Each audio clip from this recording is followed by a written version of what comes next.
Presidential historian Lindsay Chervinsky joins us, the incoming director of the George Washington Presidential Library. Good morning. Thanks for being with us. It's interesting. I'm looking at the Wall Street Journal right now. Peggy Noonan, who wrote the famous Point to Hock speech, right, is writing now 40 years later about her feelings looking back. And we've got Joe Biden heading to Point to Hock in just a couple of hours to give what he is saying his equivalent speech. The White House is talking about this is his Gipper moment.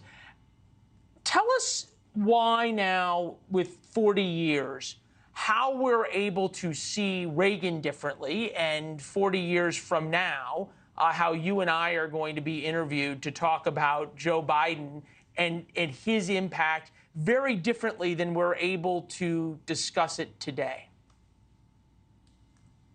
Well, the thing with history is so much of it requires information that we don't originally have access to. So many of the documents are classified. So much of the information that we need to tell the full story is not available right away.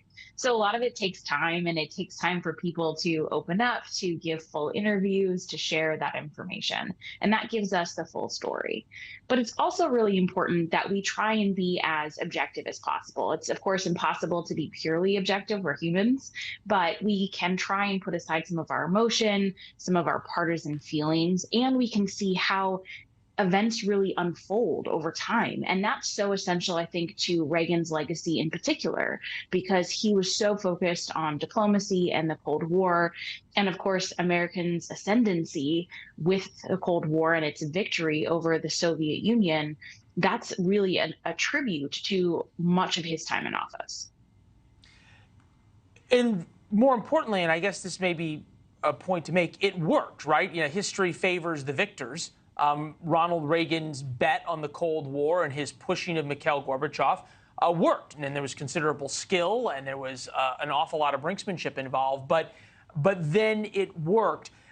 As you look back on Ronald Reagan, what were the qualities that we could pull from him, Eisenhower, Roosevelt, Theodore Roosevelt, Teddy Roosevelt, who's I know one of your favorites, and then going all the way back to the founders? Have we yet now, with 250 years of presidential history, found a couple of qualities that are fully at work in all of these, say, iconic, which is used over and over again, but uniquely great American presidents?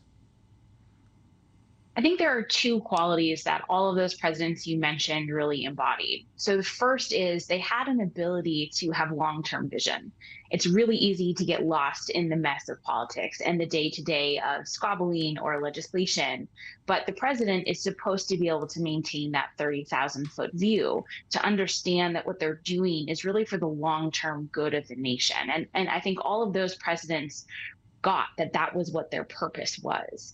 And as part of that long-term vision, they understood how to sell America as an idea, as a valuable mission that had a purpose in the world. And it didn't mean that it was always perfect or that it got everything right. Of course, it did not. And they were very open about those mistakes, but that there was something you had to fight for. It was this idea that we talked a lot about yesterday with the anniversary of D-Day, but that the United States belongs in the world and needs to participate in a real way to put forth democracy and to help other allies support their democracies. And you asked a little bit about Joe Biden, and I think that 40 years from now, depending, of course, how history unfolds, we will be able to see whether or not his defense of democracy, his appeal to these higher purposes, the purpose and mission of America was successful or not. The ability to look back through that lens is really extraordinary. Lindsay, thanks for being here through this. It was Ronald Reagan who said, not we're going to manage the Cold War, to your point, but we're going to win the Cold War. And then he did. Simple mission, clearly defined, and then went on to accomplish it. Lindsay, thank you very much. You're going to hear a lot more about this from Ronald Reagan tomorrow night. NewsNation Films presents Reagan, Portrait of a Presidency. You're going to hear so much of Reagan's vision in his own words, and then relive the moments which now, as we look back, truly defined history. Tomorrow, 9 p.m. Eastern, right here on NewsNation. I'll be around for the post show with my buddy George Will. Thanks for watching, everybody. Go to joinnn.com to find NewsNation on your television provider. Also, don't forget to click that red subscribe button below to get more of NewsNation's fact-driven, unbiased coverage.